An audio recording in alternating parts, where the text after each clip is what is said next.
everybody, welcome back to our channel. In this video we have to learn some daily used English sentences that we are translating from Telugu to English which we used in daily life. So let's get started.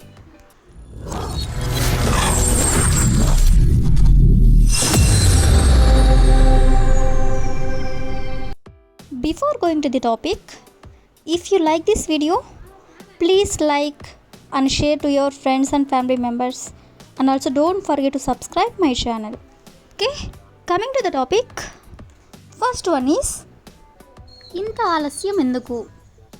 ఇంత ఆలస్యం అందుకు. ఎవరైనా లేట్గా వచ్చినట్లయితే ఇలా అడుగుతూ ఉంటారు కదా. సో దీన్ని మనం ఇంగ్లీష్లో why so late. Why so late అంటే ఇంత ఆలస్యం ఎందుకు అని. నెక్స్ట్ వన్ ఈస్ నడవడానికి ప్రయత్నించు. నడవడానికి ప్రయత్నించు. సో దీన్ని ఇంగ్లీష్లో try to walk. Try to walk అంటే నడవడానికి ప్రయత్నించు అని. నెక్స్ట్ వన్ ఈస్ వాళ్ళు చూశారు. వాళ్ళు చూశారు అనే దాన్ని మనం ఇంగ్లీష్లో they saw it. They saw it అంటే వాళ్ళు చూశారు అని. నెక్స్ట్ వన్ ఈస్ మేము వెళ్ళాము. మేము వెళ్ళాము. సో దీన్ని ఇంగ్లీష్లో వి వెంట్. వి వెంట్ అంటే మేము వెళ్ళాము అని. నెక్స్ట్ వన్ ఈస్ ఎవరు మాట్లాడుతున్నారు. ఎవరు మాట్లాడుతున్నారు అని అడగాలనుకున్నప్పుడు దీన్ని ఇంగ్లీష్లో who is talking.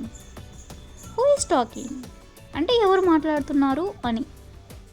Next one is నువ్వు ఎందుకు కూర్చోవు అంటే ఎవరైనా ఎక్కువగా నిలబడుకొని ఉన్నట్లయితే అడుగుతూ ఉంటారు కదా, ఎందుకు నిలబడుకొని ఉన్నావు, ఎందుకు కూర్చోవు అని. సో దీన్ని మనం ఇంగ్లీష్లో why don't you sit. Why don't you sit అంటే నువ్వు ఎందుకు కూర్చోవు అని. నెక్స్ట్ వన్ ఈస్ ఎప్పటి నుంచి. ఎప్పటి నుంచి అనేది మనం చాలా సందర్భంలో యూజ్ చేస్తూ ఉంటాం కదా. సో దీన్ని ఇంగ్లీష్లో సిన్స్ వెన్. సిన్స్ వెన్ అంటే ఎప్పటి నుంచి అని. నెక్స్ట్ వన్ ఈస్ మనం బయలుదేరదామా. మనం బయలుదేరదామా. సో దీన్ని ఇంగ్లీష్లో shall we depart. Shall we depart అంటే మనం బయలుదేరదామా అని. నెక్స్ట్ వన్ ఈస్ ప్రత్యేకంగా ఏమీ లేదు. ప్రత్యేకంగా ఏమీ లేదు. దీన్ని ఇంగ్లీష్లో నథింగ్ స్పెషల్. నథింగ్ స్పెషల్ అంటే ప్రత్యేకంగా ఏమీ లేదు అని. నెక్స్ట్ వన్ ఈస్ కలలు కనడం ఆపు. కలలు కనడం ఆపు. దీన్ని మనం ఇంగ్లీష్లో స్టాప్ డ్రీమింగ్. స్టాప్ డ్రీమింగ్ అంటే కలలు కనడం ఆపు అని. నెక్స్ట్ వన్ ఈస్ ఇంకా ఏమిటి అంటే ఇంకేంటి అని ఇలా అడుగుతూ ఉంటారు కదా. సో దీన్ని ఇంగ్లీష్లో వాట్ ఎల్స్. వాట్ ఎల్స్ అంటే ఇంకేంటి లేదా ఇంకా ఏమిటి అని. నెక్స్ట్ వన్ ఈస్ పుస్తకం చదువు. పుస్తకం చదువు అని ఇలా అంటుంటారు కదా. సో దీన్ని ఇంగ్లీష్లో read the book. Read the book అంటే పుస్తకం చదువు అని. నెక్స్ట్ వన్ ఈస్ ఇప్పటి వరకు. ఇప్పటి వరకు అనేదాన్ని ఇంగ్లీష్లో up to now. Up to now అంటే ఇప్పటి వరకు అని. నెక్స్ట్ వన్ ఈస్ అప్పటి నుండి. అప్పటి నుండి అనేదాన్ని సిన్స్ దెన్. సిన్స్ దెన్ అంటే అప్పటి నుండి అని. నెక్స్ట్ వన్ ఈస్ ఎవరి ఇల్లు అంటే ఈ ఇల్లు ఎవరిది అని అడుగుతూ ఉంటారు కదా. సో దీన్ని ఇంగ్లీష్లో హూస్ హోమ్. హూస్ హోమ్ అంటే ఎవరి ఇల్లు అని. నెక్స్ట్ వన్ ఈస్ వాళ్ళు తడిచిపోయారు. వాళ్ళు తడిచిపోయారు. సో దీన్ని ఇంగ్లీష్లో they got wet. They got wet అంటే వాళ్ళు తడిచిపోయారు అని. నెక్స్ట్ వన్ ఈస్ ఇంటికి రా. ఇంటికి రా అనేదాన్ని ఇంగ్లీష్లో కమ్ హోమ్. కమ్ హోమ్ అంటే ఇంటికి రా అని.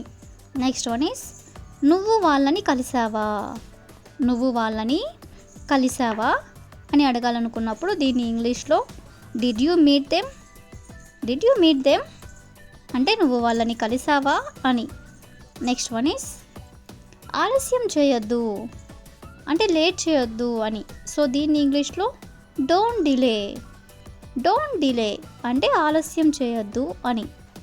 నెక్స్ట్ వన్ ఈస్ భయపడకు. భయపడకు అనేదాన్ని ఇంగ్లీష్లో don't be afraid. Don't be afraid అంటే భయపడకు అని. నెక్స్ట్ వన్ ఈస్ చిరాకు పడకు.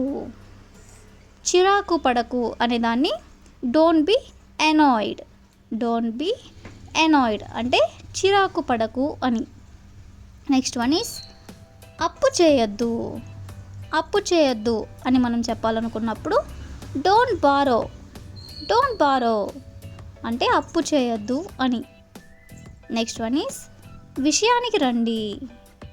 విషయానికి రండి అని ఇలా అంటూ ఉంటారు కదా. సో దీన్ని ఇంగ్లీష్లో come to the point. Come to the point అంటే విషయానికి రండి అని. నెక్స్ట్ వన్ ఈస్ నువ్వు ఇంటి దగ్గర ఉన్నావా.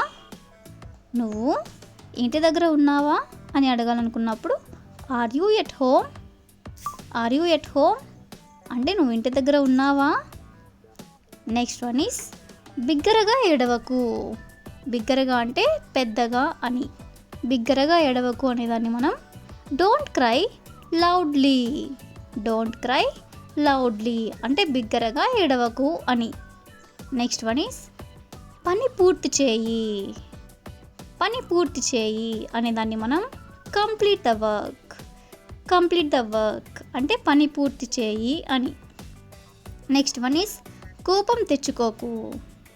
కోపం తెచ్చుకోకు ఎందుకు కోపడుతున్నావు, కోపం తెచ్చుకోకు అని ఇలా అంటూ ఉంటారు కదా. సో దీన్ని ఇంగ్లీష్లో don't get angry. Don't get angry అంటే కోపం తెచ్చుకోకు అని. నెక్స్ట్ వన్ ఈస్ నువ్వు తమాషా చేస్తున్నావా. నువ్వు తమాషా చేస్తున్నావా అనేదాన్ని మనం ఇంగ్లీష్లో are you joking. Are you joking అంటే నువ్వు తమాషా చేస్తున్నావా. నెక్స్ట్ వన్ ఈస్ నీకు పెళ్ళయిందా. నీకు పెళ్ళయిందా అనేదాన్ని మనం ఇంగ్లీష్లో are you married. Are you married అంటే నీకు పెళ్ళయిందా అని. నెక్స్ట్ వన్ ఈస్ కానీ ఎందుకు. కానీ ఎందుకు అనేదాన్ని మనం బట్ వై. బట్ వై అంటే కానీ ఎందుకు అని. నెక్స్ట్ వన్ ఈస్ కొట్టొద్దు. కొట్టొద్దు అని దాన్ని డోంట్ హిట్. డోంట్ హిట్ అంటే కొట్టొద్దు. నెక్స్ట్ వన్ ఇప్పుడే చెయ్యి. ఇప్పుడే చెయ్యి అని ఇలా అంటూ ఉంటారు కదా. సో దీన్ని ఇంగ్లీష్లో do it now. Do it now అంటే ఇప్పుడే చెయ్యి. నెక్స్ట్ వన్ ఈస్ నువ్వు చెప్పేది నిజమా. నువ్వు చెప్పేది నిజమా అని అనాలనుకున్నప్పుడు are you sure. Are you sure అంటే నువ్వు చెప్పేది నిజమా. నెక్స్ట్ వన్ ఈస్ మళ్ళీ మళ్ళీ. మళ్ళీ మళ్ళీ అనేదాన్ని మనం again and again. Again and again అంటే మళ్ళీ మళ్ళీ అని. నెక్స్ట్ వన్ ఈస్ నీకు దాహం వేస్తుందా. నీకు దాహం వేస్తుందా అని అడగాలనుకున్నప్పుడు are you thirsty. Are you thirsty అంటే నీకు దాహం వేస్తుందా అని. That's all for today. I will ask you small question for you. అతనిని క్షమించు. అతనిని క్షమించు. If you know this one in English, please comment in the comment section. Thank you for watching.